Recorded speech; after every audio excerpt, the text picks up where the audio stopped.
Welcome sa ating Hana Filipino Worship.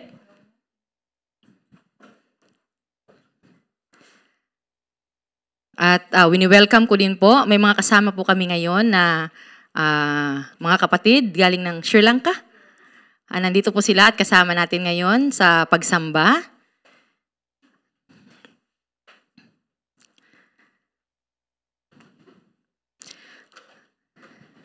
So ang ating pastor po ay pupunta ng Latin America upang gawin ang gawaing itinalaga ng Panginoon para sa kanya at sa mga kasama niyang pastor sa lugar na iyon. At ipanalangin po natin ang gawaing iyon na magaganap ng 3 linggo sa Latin America. So ngayon po, ako po ang nakatalagang pahayag or mag-share ng message sa oras na ito. Ang pamagat po ng mensahe natin ngayon ay ang taong itinutuon ang buhay sa kalooban ng Diyos.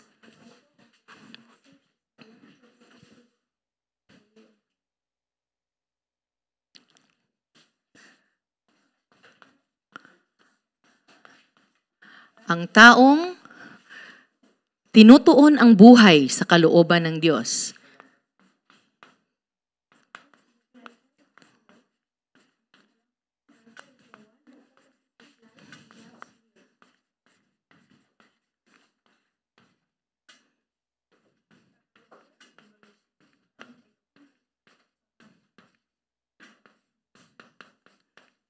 Mahaba po ang ating pamagat ngayon. Ang taong itinutuon ang buhay sa kalooban ng Diyos. At ang binasa po natin ay makikita sa unang Samuel 20, 1 hanggang 11.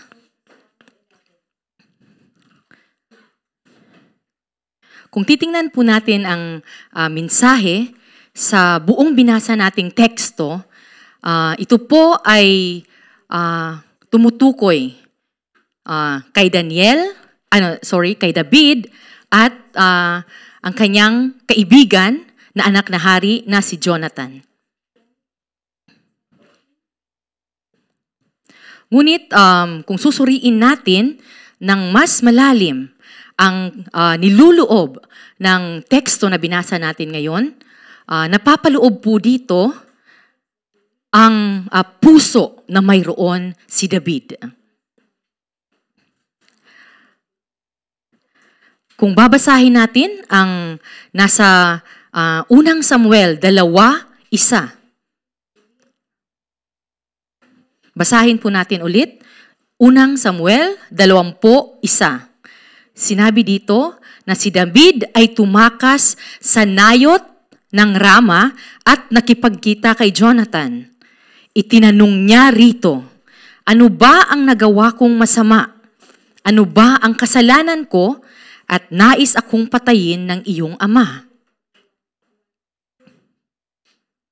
Ngayon, kung titingnan natin ang teksto bago dito, nung nakaraang linggo, nalaman natin na sa unang Samuel 11, si David ay ipinadala ng Diyos sa lugar na tinatawag na Nayot ng Rama.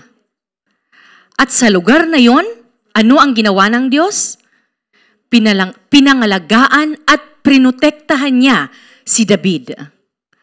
At sa lugar na iyon, si David ay tunay na pinangalagaan ng banal na espiritu. Na kahit sino ang ipadala ni Haring Saul sa lugar na iyon, walang sino man ang nakapanakit kay David sa lugar na iyon.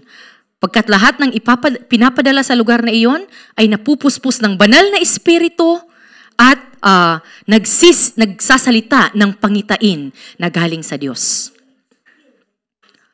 Ngunit, kung babasahin natin ang binasa sa araw na ito, sa unang Samuel 20:1, ano ang sinabi? Si David ay tumakas sa nayot ng Rama at nakipagkita kay Jonathan. Bakit ito nangyari? Or bakit ito ginawa ni David? Para sa panimula,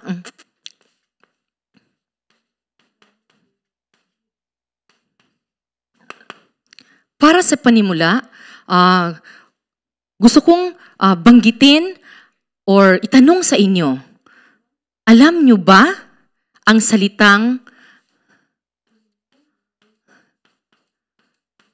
kaloob or kalooban ng Diyos? O napag-isipan nyo na ba ang salitang kalooban ng Diyos? Kung babasahin natin ang panimula ng unang Samuel, ang mensahe ay sinasabing si David ay inilaan ng Diyos upang maging hari. Ang kalooban ng Diyos para kay Haring David ay maging hari. Ito ang kalooban ng Diyos para kay Haring David. Ngunit, sa proseso, napakaraming kahirapan ang napagdaanan ni David bago siya maging hari. Kaya't sa lahat ng kahirapan, mayroong bago na kamit ni David o tunay na naintindihan ni David ang kalooban ng Diyos, siya ay dumaan sa hirap na proseso. Napakahirap na proseso ang pinagdaanan ni David. At sa lahat ng yon, laging ang kanyang buhay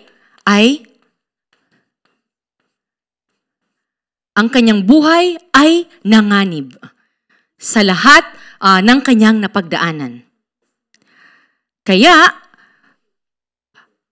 ang naging bukang bibig ni David o ang naging pag-isipan ni David ay ang gumawa ng kanyang sariling paraan. Bakit? Dahil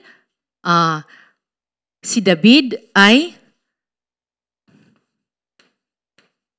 hindi niya mahanap ang biyaya na maghintay. Nakalaan sa bawat anak ng Diyos ang napakadakilang kalooban ng Diyos. Ngunit, kung hindi kaya ng tao na antayin ang kalooban ng Diyos at siya ay nahulog sa kanyang sariling pamamaraan, anong nangyayari? Ang tao ay nahuhulog sa kahirapan.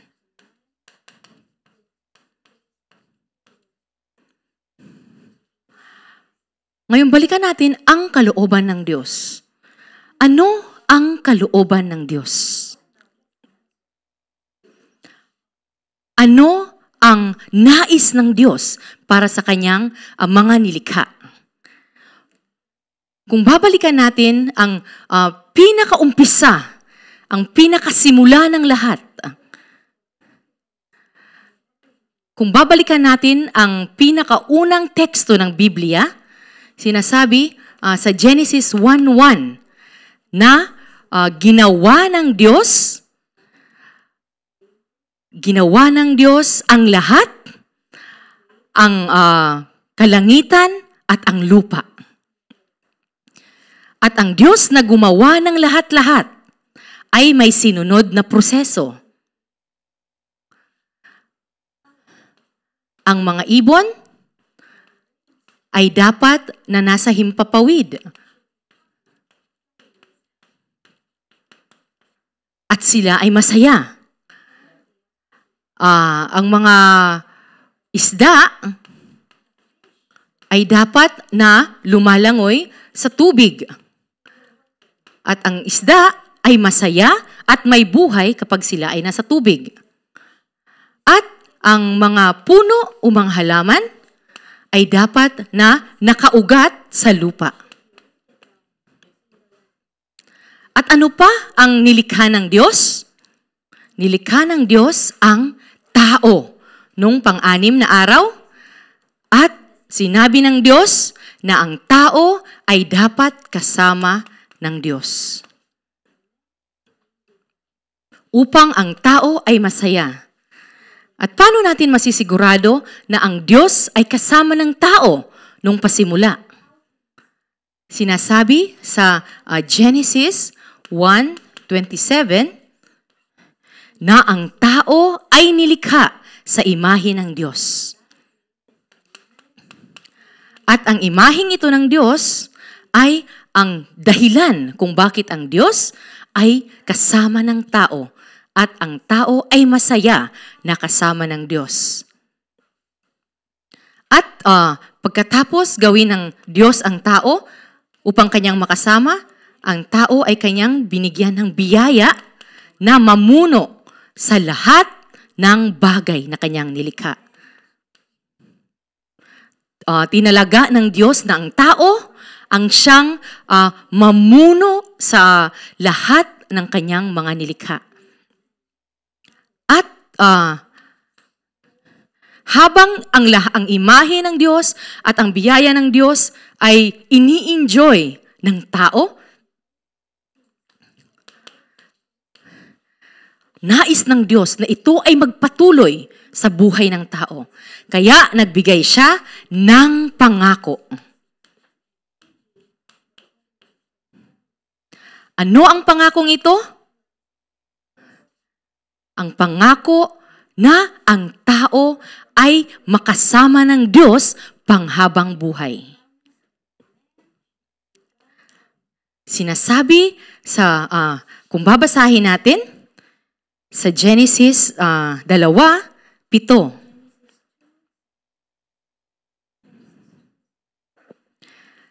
Sabi dito, binigyan ng buhay ng Diyos ang tao. Pagkatapos, ginawa ng Panginoong Yahweh ang tao mula sa alabok, hiningahan niya sa ilong at nagkaroon ito ng buhay.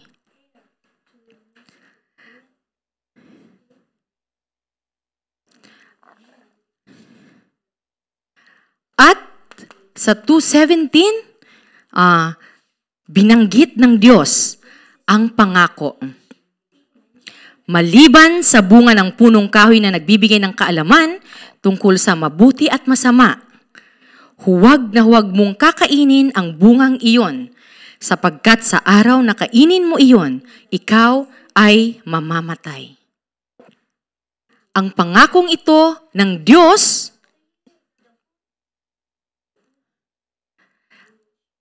sabi ng Diyos, kung kakainin mo, ikaw ay mamamatay.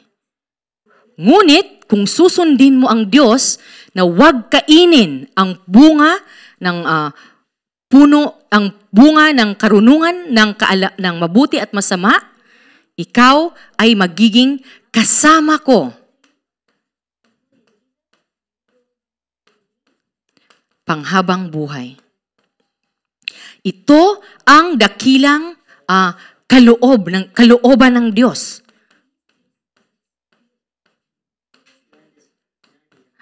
Ang kalooban ng Diyos ay ang makasama siya panghabang buhay at tayo ay maging masaya na kasama niya.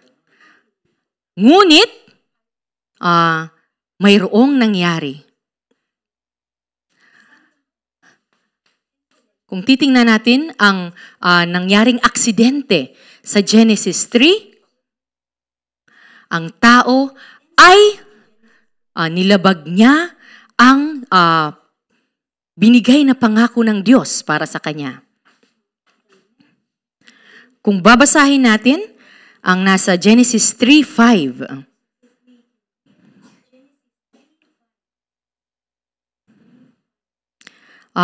Ito ang naging kasinungalingan na sinabi ni Satanas sa pamamagitan ng isang ahas. Sinabi lang iyan ng Diyos sapagkat alam niyang kung kakain kayo ng bunga niyon, ay makakaunawa kayo. Kayo'y magiging parang Diyos at malalaman ninyo ang mabuti at masama.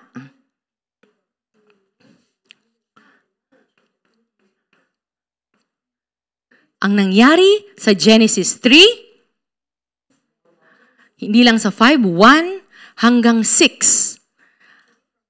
Kung makikita natin dito, ang tao ay nilabag niya ang salita ng Diyos.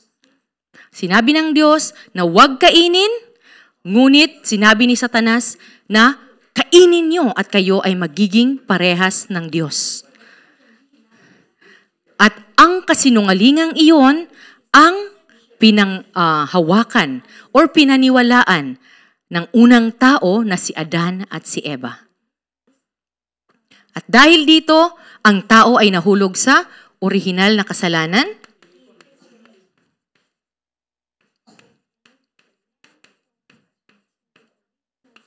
Ang tao ay nahiwalay sa Diyos.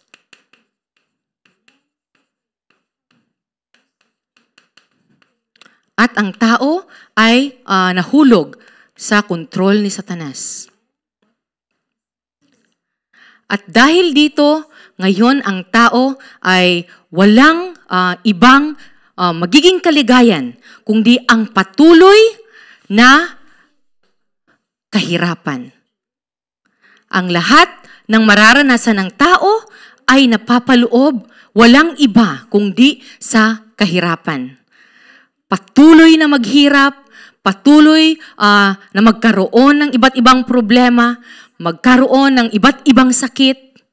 At kung titingnan natin, ang tao ngayon ay napapaloob sa iba't ibang mental na mga problema, pisikal na mga problema, pag-aaway sa pamilya, mga gera na nangyayari sa mundo, mga sakit na walang lunas. Ang tao ay patuloy na nahihirapan sa buhay na ito. Bakit? Dahil ang tao ay nandito sa kalagayang ito. Nasa loob ng Genesis 3 na kalagayan. Ito ba ang kalooban ng Diyos para sa tao? Hindi. Ang kalooban ng Diyos ay makasama ang tao panghabang buhay at maging tunay na maligaya at tunay na ma-enjoy ang lahat ng ibinibigay ng Diyos sa tao. Ngunit, ang tao ay hindi makapag-antay sa kalooban ng Diyos. Hindi kaya ng tao na paniwalaan ang kalooban ng Diyos. Kaya ang tao ay nahulog sa problemang ito. Katulad ni Haring David, mayroong dakilang pangako ang Diyos para sa kanya. Ngunit sa binasa nating teksto, sinasabi na hindi makapag-antay si Haring David. Hindi siya makapag-antay hanggang siya ay maitalagang hari ng Diyos. At ng oras na ito, nung panahong ito, kini-question ngayon ni David kung bakit, ano ang sabi niya? Bakit siya ay patuloy, basahin natin ulit, kini-question ni David kung bakit, ano ba ang nagawa niyang masama? Ano ba ang kasalanan niya? At nais siyang patayin ni Haring Saul. Ngayon, siya ay nakatuon sa kanyang sarili, sa kanyang naiisip, sa kanyang pinapaniwalaan. Katulad ng nangyari sa tao, nung ang tao ay mahulog sa orihinal na kasalanan, ang tao ay nakatuon sa kanyang sarili. Sinabi ni Satanas na ikaw ay magiging parang Diyos. At nung naisip ng tao na ako ay magiging parang Diyos, wow, magiging katulad ko ang Diyos. Napakagandang parang kalagayan para sa tao na maging katulad ng Diyos. na kumontrol ng bagay-bagay, na magdesisyon para sa mga bagay-bagay. Ngunit kung titingnan natin, dahil dito, ang tao ay nahulog sa anim na kalagayan ng hindi mananampalataya. Na ang tao ay naging anak ng diablo, ang tao ay nahulog sa pagsamba sa Diyos-Diyosan, ang tao ay nahulog sa mga pisikal na karamdaman, ang tao ay nahulog sa mga mental na karamdaman, ang tao ngayon ay walang ibang destinasyon kundi ang impyerno, at ang problemang ito ay ipapasa pa sa susunod na henerasyon. Ang kalagayang ito ay hinding-hindi makakapagbigay ng kaligayahan sa tao. Pagkos ito ay patuloy na huhulog sa tao upang siya ay patuloy na maghirap.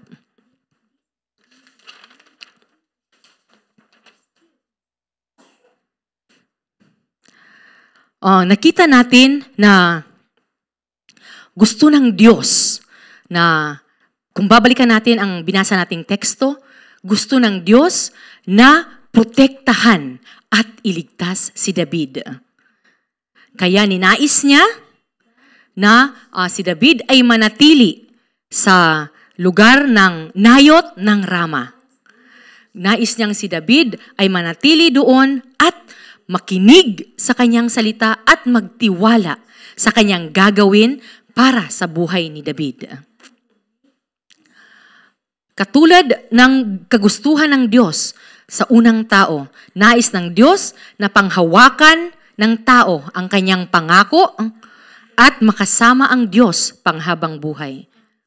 Ngunit ang tao ay hindi makapag-antay at gumawa o nakinig hindi ng salita ng Diyos, ngunit ng salita ni Satanas. Kaya ang tao ay nahulog sa tatlong fundamental na problema. At dahil dito, ang tao ay patuloy na nagdurusa hanggang ngayon. Ngunit hindi ito alam ng tao at hindi niya alam kung ano ang dahilan ng kanyang patuloy na pagdurusa. Ngunit,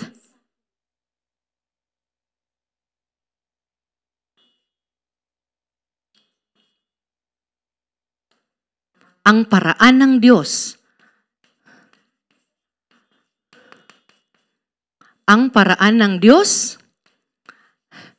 ang mabuti para sa atin. Ano ang naging paraan ng Diyos? Kung babasahin natin ang nasa Juan 3:16,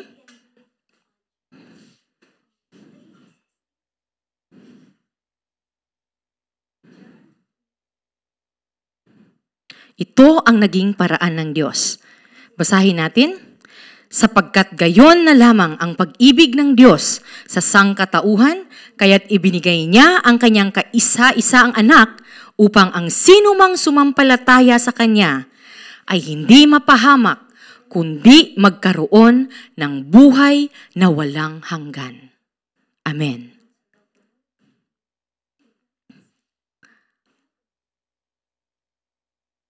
Ipinadala ng Diyos ang kanyang bugtong na anak. Sino yon? Si Jesus. At si Jesus, meron siyang ginawang trabaho. Si Jesus ay naging Kristo. Na ginawa niya ang trabaho ng tunay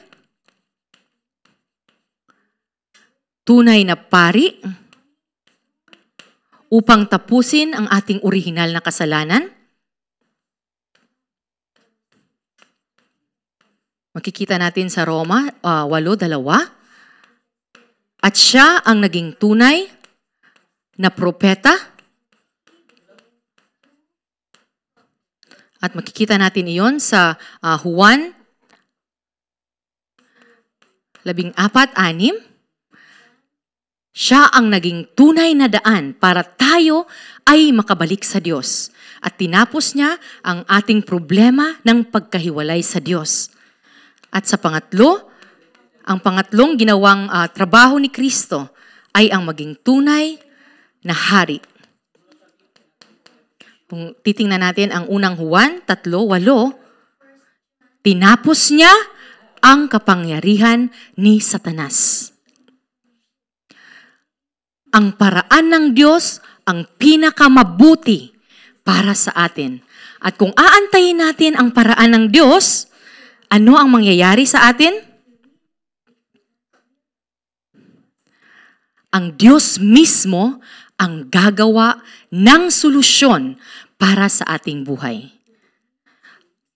Kung titingnan natin ang Juan 1:12, walang dapat gawin ang tao upang makalabas sa fundamental na problemang ito, kundi ang tanggapin at panampalatayaan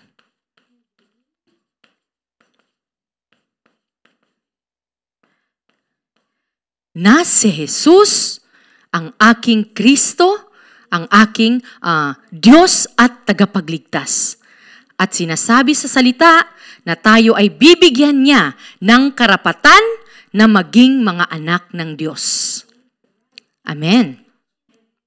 At bilang mga anak ng Diyos, tayo ngayon ay may tunay ng karapatan upang matamasa ang kalooban ng Diyos para sa ating buhay.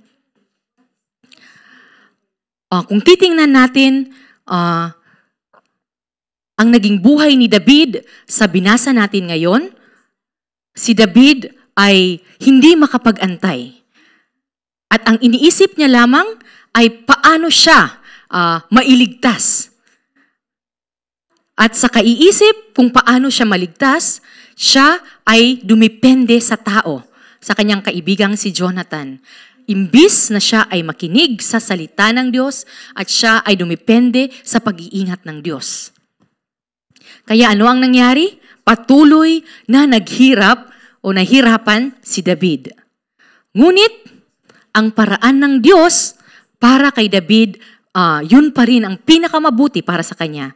Kaya,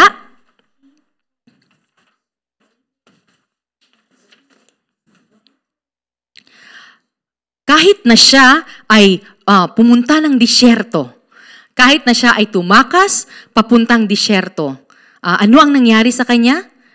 Sa lugar na iyon, narinig niya ng tunay ang salita ng Diyos. At nahanap ni David ang tunay na kalooban ng Diyos para sa kanya. Kung titingnan natin, kung babasahin natin ang nasa awit,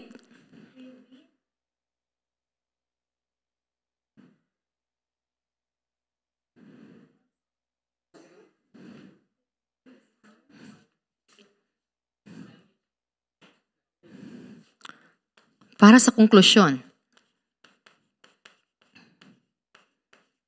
Kung babasahin natin ang nasa awit, 34:8,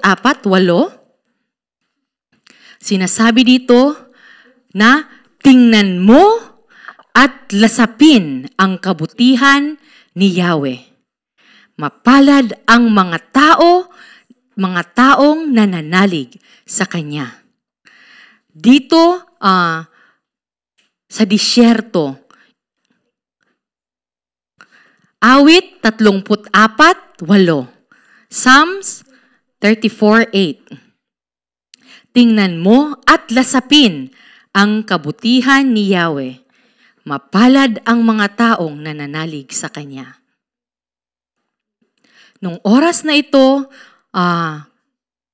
ipinahayag ni David na kanyang nalasap ang kabutihan ni Yahweh. Nang siya ay nasa disyerto, kanyang nalasap ang kabutihan ni Yahweh. At tunay na naipahayag niya na siya ay mapalad pagkat siya ay nananalig sa Kanya, sa Diyos. Ang tanging kailangan natin ay ituon ang ating buhay sa kalooban ng Diyos. Ano ang kalooban ng Diyos para sa atin? Ang kalooban ng Diyos ay makasama ang Diyos at maging tunay na masaya kasama ang Diyos. Ang nais ng Diyos, tayo ay manalig sa Kanya at malasap natin ang kabutihan ng Diyos.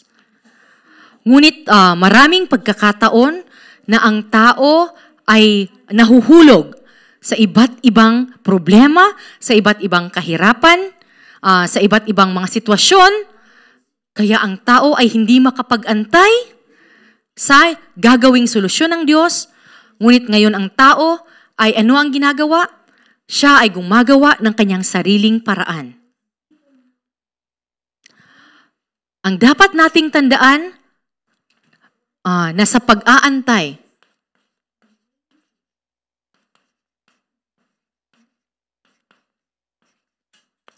nang doon ang tunay na biyaya.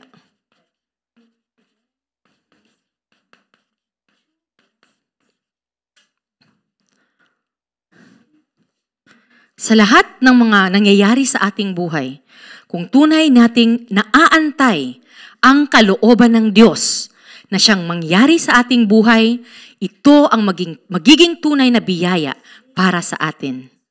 Kung maaantay natin, kahit na tayo ay nasa parang disyerto ng ating buhay, na palang walang pag-asa sa mga nangyayari sa buhay natin, kung tunay tayong makapag-aantay sa boses ng Diyos, na nanggagaling sa Kanyang salita, tunay na ating mai-enjoy ang sagot na nanggagaling sa Diyos. Kaya sa panghuli, nais ko pong ibahagi sa inyo na sa pag-aantay, tayo ay dapat na nasa loob ng panalangin. Ang anak ng Diyos na tumanggap kay Jesus bilang Kristo ng aking buhay ay ngayon dapat nasa loob ng panalangin at patuloy na nag-aantay sa Diyos. Bakit? Dahil ang pag-aantay ay hindi nasasayang.